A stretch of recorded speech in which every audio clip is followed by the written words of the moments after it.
And now, true to life adventure stories. Today's adventure story began this way. I was sitting outside the office of Betty Bird. She's one of the producers of this radio program, and she's blind. And I overheard her tell this story. She was walking down the street. She was with a friend, and some woman, a complete stranger, walks up to the two of them, catches up to the two of them, and this stranger says to Betty, "Well, how did you lose your sight?" And I said, "I don't usually share that with anybody except friends." And she said, "Well, I just want to know. I just want to know, when did you lose your sight and how did it happen?" And I said, "Well, I don't really care to discuss that with strangers." And she said, "Well, I don't know why. You certainly don't have a very Christian attitude. You should be grateful. I've given money to the blind. You should be grateful." I said, "You've never given any money to me, lady," and crossed the street to get away from her. And she was highly indignant and went off muttering down the street. Now, when I heard this story, I got really excited, and that's because the woman who I've been involved with for the past 3 years, her name is Carrie Lachine, has these sorts of experiences with strangers on the street. She's only got one full arm. Her left arm stops at the elbow, and complete strangers have approached her on the street to ask her what happened to her arm. So I didn't say anything about Carrie to Betty at the time. I was just eavesdropping. But I did go home and tell Carrie about Betty's story, and her response was shock and excitement of recognition. I've been pretty isolated from other people who are disabled for a number of complicated reasons, but I just have never been in a position to really trade those stories with anybody or to hear that other people had the same experience that I did. So I decided to try to capture stories like this, true-to-life adventures with strangers approaching disabled people on the street, for other disabled people and for able-bodied people to hear. I talked to 5 people, including Carrie and Betty. Here's Donna Vino, who's blind. You'll be walking along just minding your own business, and in my case, walking along with the dog, and someone will, out of the clear blue sky, come up to me and say, "Where are you going?"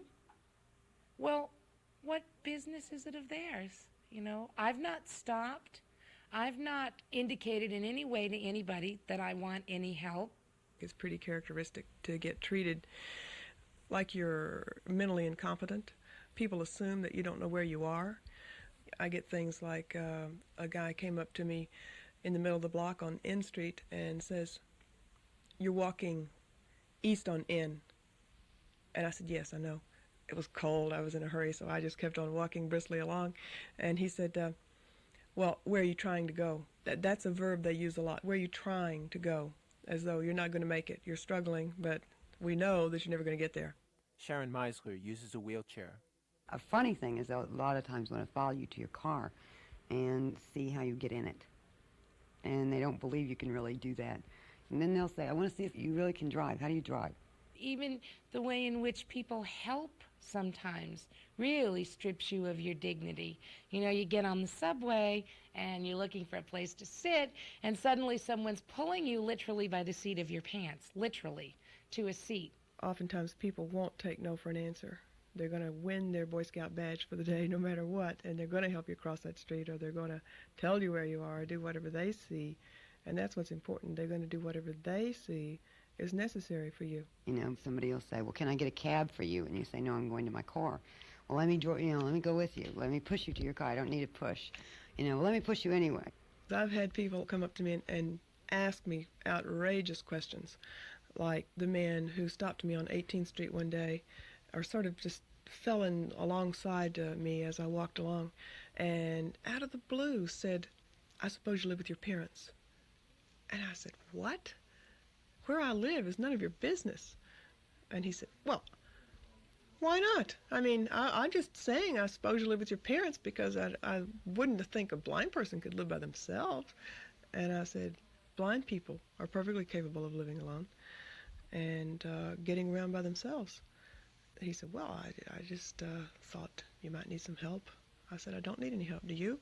He said, "Well, by the way, yeah, which way is the White House from here?" And so I ended up giving him directions, telling him to turn around. He was going the wrong direction. Now, the disabled people I spoke with isolated 2 aspects of this kind of experience with strangers as being the most offensive. First of all, there's the assumption that as a disabled person, you're helpless. It hurts that people think that you're so incapable that going to the store by yourself is an amazing feat. It just keeps saying to me over and over and over again that I really do have permission from society to sit back and do nothing. Second, for the strangers on the street, somehow, you are not a complete person. For them, you are your disability. Here's Robert Gorski. In an elevator once when I was in college, this woman, we were riding up the elevator and I didn't really know her, who she was, and she looked at me and said, "Polio?" And I knew what she was saying. She wanted to say, "Did you have polio? You seem to be a person who might have had polio." And I decided not to be kind and helpful at that particular time. So I said, "What?" And she repeated again, "Polio?" And I decided I'll try it one more time. I said, "What?" And finally, the third time around, she got around to making it a full sentence, treating me as a real person by saying something along the lines of, "Did you have polio? Is that why you're disabled?" Now, I should mention one common variation on this kind of experience with complete strangers, and this happens when people with strong religious beliefs try to push religion onto disabled people. Just last night, I was standing waiting for a ride at a store, and this person came up to me and said, "Hi, how are you?" And I said, "Just fine, how are you?" And he said, "Fine." He said, "You have a beautiful dog." I said, "Thank you very much." And he said, "Do you know Jesus?" And I thought, oh, God, no, not now. And I just turned away. I said, "Excuse me, I really don't want to talk to you anymore." And he physically reached out and took my hand and said, "Do you know Jesus? Have you known Jesus? Do you know that Jesus will heal?" And took his fingers and touched each one of my eyes. I mean, this is like right in front of Sears in Arlington. And I really got angry, and I pushed him away. I wanted to slap him, but I thought, no, that's not polite. Now, this in fact brings us to another interesting question. How should you react? And not just with religious people, but with any inappropriate questioner. And this is one area where the people I spoke with disagreed, and I know that this is one issue that Carrie has struggled over. I remember once I was in a hospital for something completely unrelated, and I was waiting out in the hallway, and a nurse said, "Honey, what happened to your arm? How did it get like that?" And I was really very embarrassed. And a few minutes later, my father took me aside and said, "Why don't you ask her why she's so fat? How did she get so fat?" And that was really the first time that he made me feel that I didn't owe the world an explanation. But Carrie to this day is uncertain whether she should get mad or whether she should try to educate the people who approach her with inappropriate questions. She does make the distinction, like several people I spoke with, between children and adults. She feels like it's always okay for children to ask these kinds of questions. For Sharon Meisler and Robert Gorski, there's no ambiguity with children or adults. In either case, they say they take no offense in these incidents and they prefer to educate. Mostly I realized that their attempts to make contact with me is basically good for both of us and for everybody in general. I'm sort of taking a political look at it.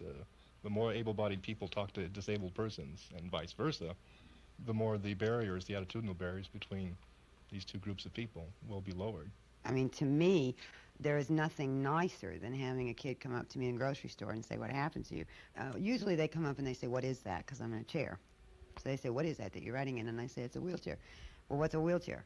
And I say, "Well, it's like a trike. You get around in it." They say, "Are you lazy?" And I say, "Sometimes." And then I explain, my legs don't hold me up very well. And they say, "Why don't your legs hold up very well?"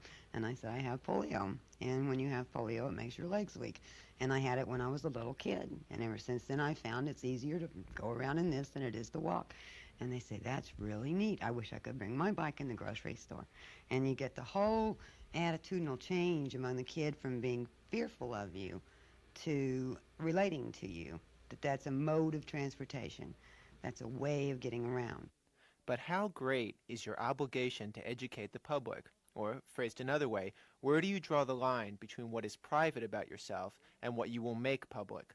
I have explained, I have stopped on the street corner, I've answered people's questions patiently, And I have taken it further. I've made a good deal of my life very public. I have been a public figure in the press. I've given lectures. I've submitted to interviews. And I feel like I've given enough of myself away to the public. I feel like there are thousands of us who have been being very public and very open for decades now, and that it's time for the public to move into another phase. It's time for them to realize that we have selves other than our public selves, and that we have a right to our individual privacies and our own dignity, and that they can't just come up to me just because I'm blind and say to me, I suppose you live with your parents, or how did you lose your sight? Now, if you're an able-bodied person listening to this, I don't want to leave you now with fear somehow, or leave you scared that you'll say the wrong thing to some disabled person. Here are 3 general rules that you can follow. Number 1, you shouldn't offer help to someone unless they actually look like they need help. And in that case, you should go up to them and you should ask them first if they want your help. Rule number 2, it's better to let children ask disabled people the questions they have. If you do otherwise, you're teaching the child that disability is something foreign and something unspeakable. Rule number 3, if you're an adult and you're not sure if you should ask a personal question about someone's disability, the rule to follow is this.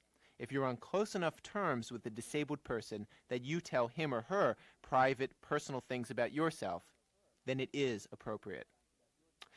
This is Ira Glass. I'll be back next week with more true-to-life adventure stories. Music, maestro! Next week, we hear true-to-life adventure stories from dinner parties. People tend to want to, after they first meet me, if they're a stranger, they first meet me, they want to tell me about their grandmother or their aunt or their older sister who's disabled.